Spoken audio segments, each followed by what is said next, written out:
मैं Sandeep Kumar Joshi, biology lecturer, कक्षा 12 जीव विज्ञान के लिए आवृतबीजी पादपों में जनन, जो अपना प्रथम चैप्टर रहेगा, उसको शुरू करने जा रहा हूं। लीजिए पेश है आपके सामने। ये अपनी प्रथम इकाई का प्रथम चैप्टर है।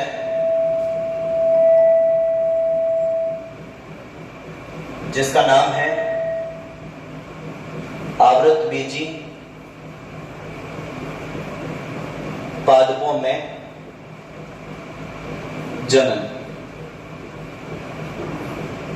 आवृतबीजी को एंजियोस्पर्म के नाम से भी जाना जाता है और जनन को रिप्रोडक्शन के नाम से जाना जाता है।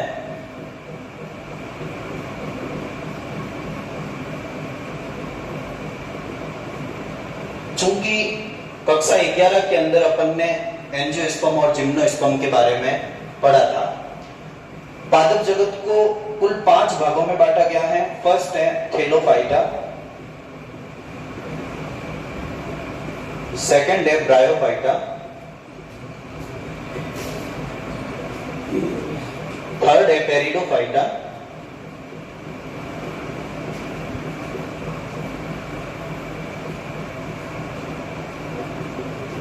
फोर्थ वन रहेगा अपना जिम्नोस्पर्म और फिर रहेगा एंजियोस्पर्म।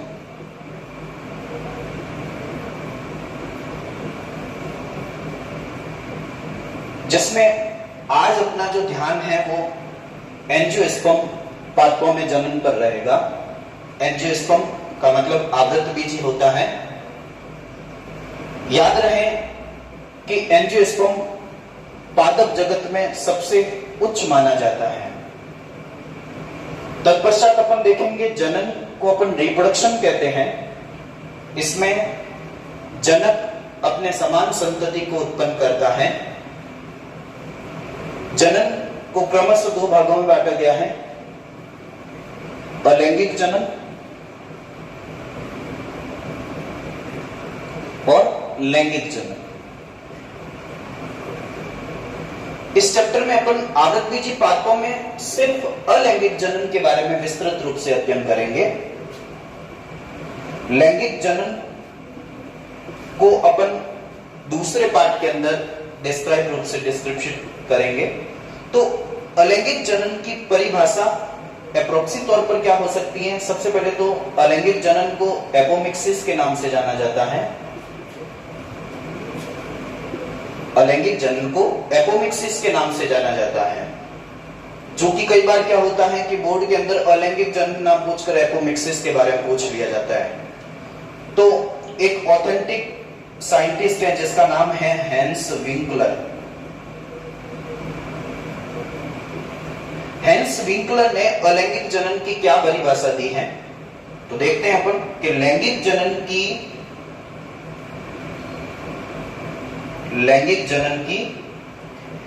ऐसी कोई भी विधि द्वारा प्रतिस्थापन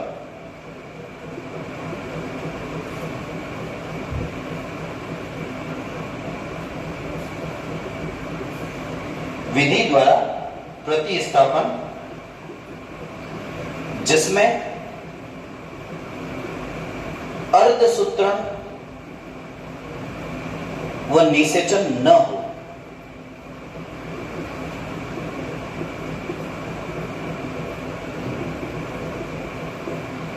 एपोमिक्सिस कहलाता है।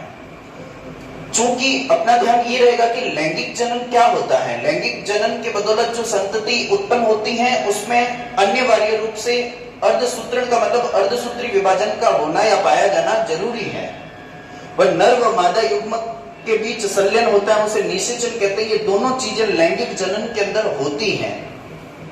अपन परिभाषा पढ़ रहे हैं अलैंगिक जनन की हैंस विंकलर के अनुसार। तो उसमें बताया जा रहा है कि लैंगिक जनन की ऐसी कोई भी विधि द्वारा प्रतिस्थापन जिसमें अर्धसूत्रण व निषेचन न हो, इस विषय वस्तु को अपन अलैंगिक जनन या एपोमिक्सिस के नाम से जानते हैं।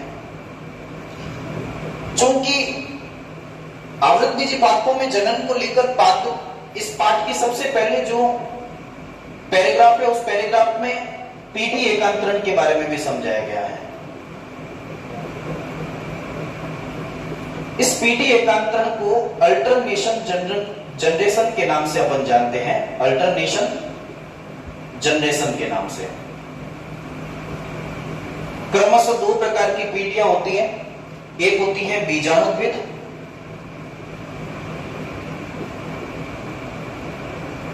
और दूसरी होती है युग्मकोद्भिद।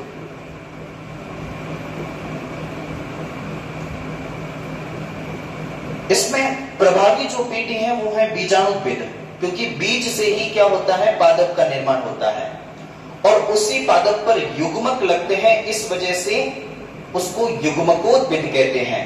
तो हमेशा युग्मकोद्भिद पीढ़ी जो है वो बीजाणुद्भिद पर क्या रहती है, आश्रित रहती है।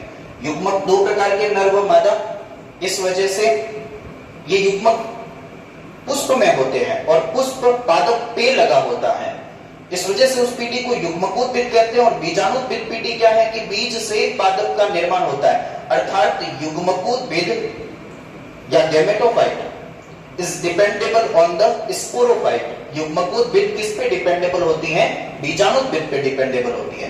तो दो प्रकार की पीढ़ियां होती हैं जो दोनों एक दूसरे पर निर्भर होती हैं, बीजाणुद्भिद और युग्मकोद्भिद। इस विषय वस्तु को अल्टरनेशन जनरेशन के नाम से भी जानते हैं।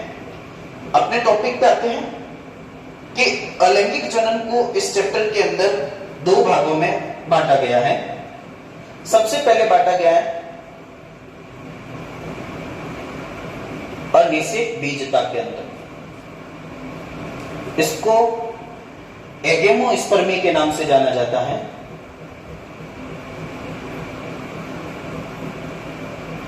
क्या है अनिषेक बीजता? एगेमोस्पर्मी। एगेमोस्पर्मी का मतलब ए शब्द से संबंधित है एब्सेंट और गैमोस्पर्मी का मतलब है बीजता, निषेक बीजता। आप क्या समझेंगे अनिषेक बीजता से? अनिषेक बीजता का मतलब है कि भ्रूण का जो बीज का जो निर्माण है वो बिना निषेचन के हो रहा है। बीज का निर्माण बिना निषेचन के हो रहा है।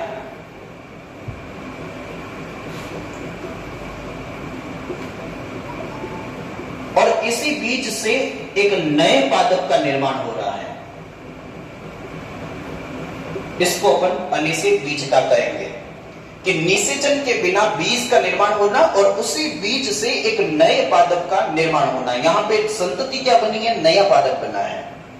और बीज का निर्माण कैसे हुआ है? बिना निषेचन के हुआ है, विदाउट फर्टिलाइजेशन के बीज का यहां पे निर्माण हुआ है। तो इस वजह से इसको अनिषेक बीजता कहते हैं। अ का मतलब एब्सेंस से संबंधित है, निषेक का मतलब निषेचन नहीं हो रहा है, अनिषेक निषेचन का नहीं होना, बिना निषेचन के बीज का निर्माण होना और उसी बीज से नए पादप का निर्माण होना क्या कहलाता है? एगेमोस्पर्मी कहलाता है। इसको अपन 4th चैप्टर के अंदर इसको डिटेल में पढ़ेंगे अपन। इसके बाद में इस चैप्टर का दूसरा टॉपिक है, इस चैप्टर का दूसरा टॉपिक कायिक प्रवर्धन है।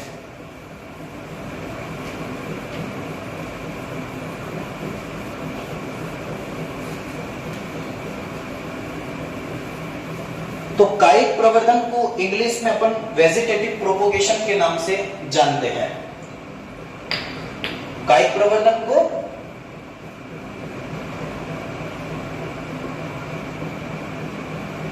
वेजिटेटिव प्रोपोगेशन के नाम से अपन जानते हैं।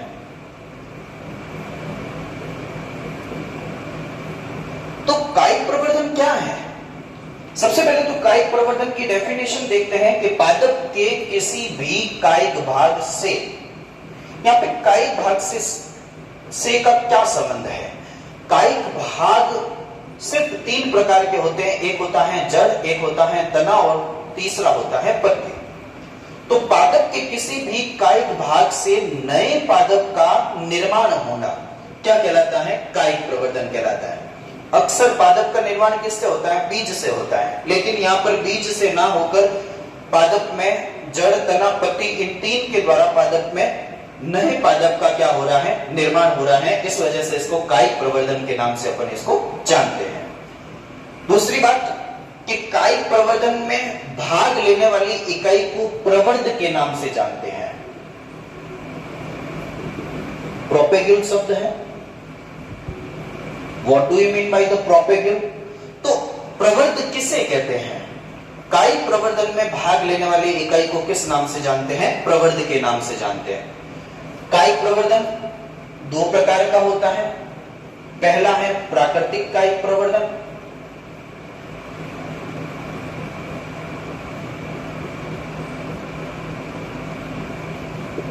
दूसरा है कृत्रिम कायिक प्रवर्धन।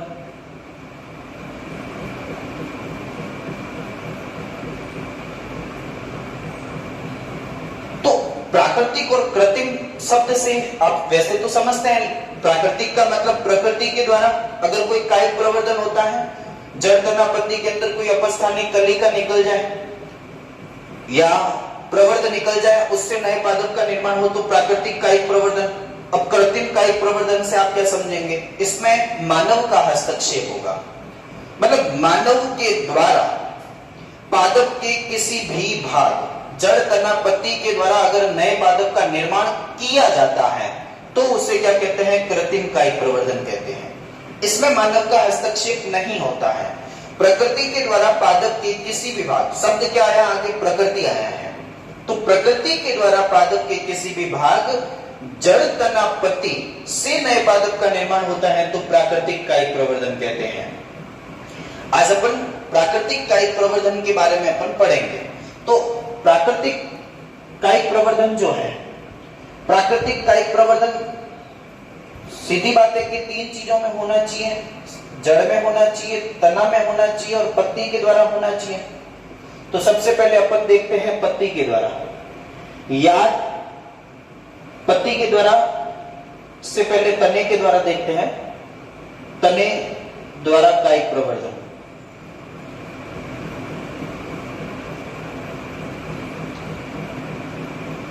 इस चैप्टर से 1 नंबर का क्वेश्चन के 90% चांस होते हैं, क्योंकि इकाई 4 नंबर की है और 4 नंबर की इकाई में 4 चैप्टर हैं। इस चैप्टर से छोटे क्वेश्चन आने का चांस ज्यादा रहता है।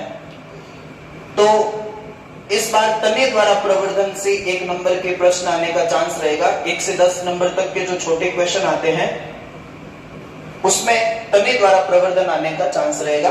तो देखते हैं, वैसे 11th में अपन ने इस चीज को पढ़ लिया था। तो सबसे पहले देखते हैं प्रकंद, कंद, सल्क कंद, घनकंद, ऊपरी भूस्तरी,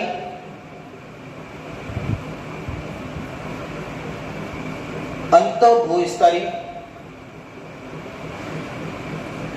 और भूस्तरिका।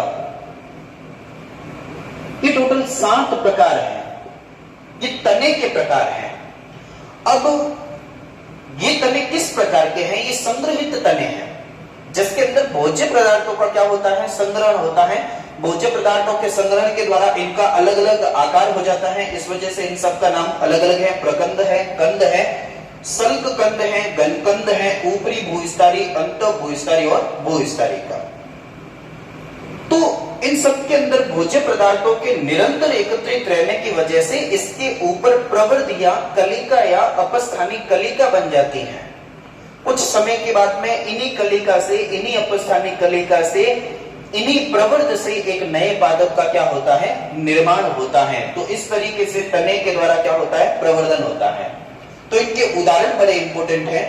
प्रकंद का उदाहरण जो है वो आपके अदरक है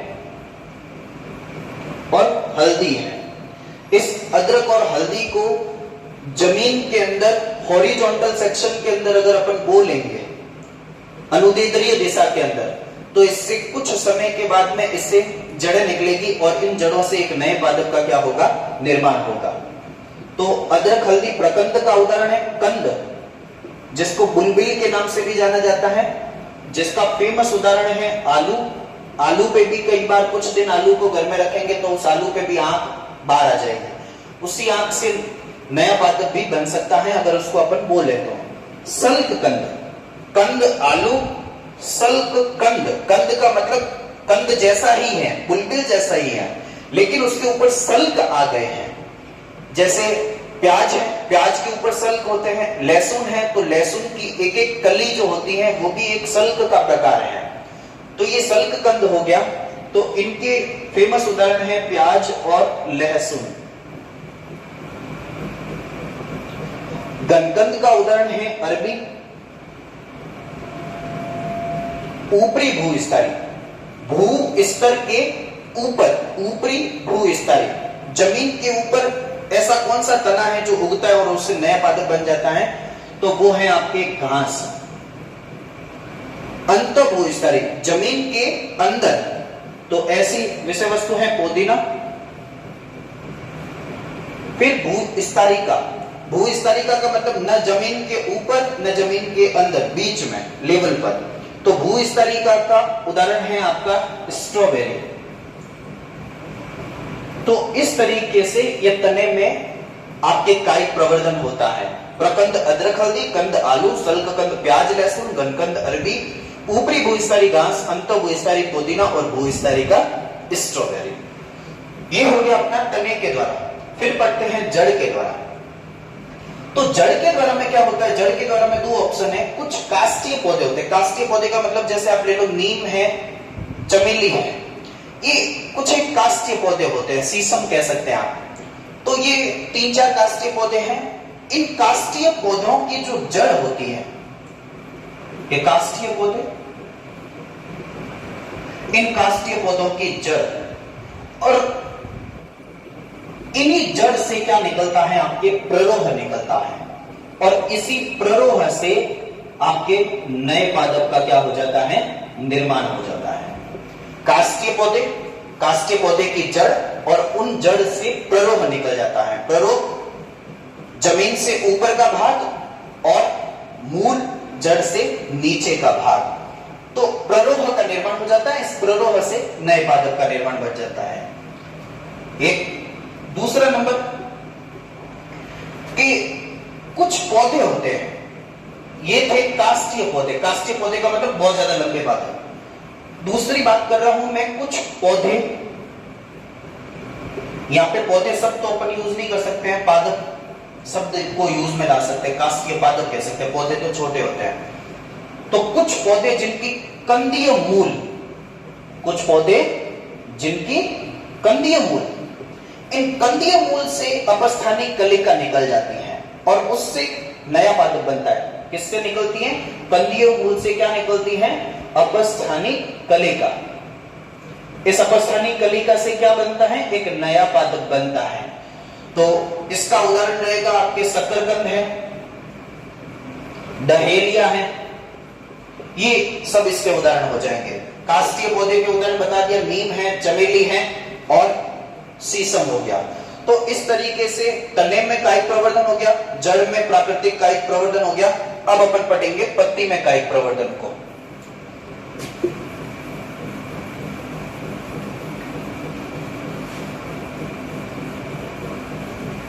तो पत्ती में कायिक प्रवर्धन कैसे होता है? देखो, 2 प्रकार के पादपों की जो पत्तियां हैं, सबसे पहले है पत्थर चट्टा, जैसे अपन ब्रायोफिलम के नाम से जानते हैं। इस पत्थर चट्टा की पत्तियों के किनारों पर, ये किनारा है, ये किनारा है, ये किनारा है, ये किनारा है, ये किनारा, इस किनारों पर क्या बन जाती है? अपस्थानिक कलिकाएं निकल आती हैं, प्रवर्ध निकल आते हैं। इन प्रवर्ध से एक नए, अब ये प्रवर्ध क्या होंगे? कुछ समय के बाद अपनी मात्र पादप से अलग होकर जमीन में गिर जाएंगे, और इस जमीन के अंदर से ये इन प्रवर्धों के द्वारा एक नया पादप क्या हो जाएगा? बन जाएगा। तो इस तरीके से पत्थर चट्टा और ब्रायोफिलम के अंदर पत्ती के द्वारा कायिक प्रवर्धन होता है। दूसरा एक एग्जांपल, और एक एग्जांपल है जिसका नाम है बिगोनिया। बिगोनिया में क्या होता है? बिगोनिया की पत्तियों के पर्णवृंत, ये पर्णवृंत, या इसकी सिराओं के किनारे, ये सिराओं के किनारे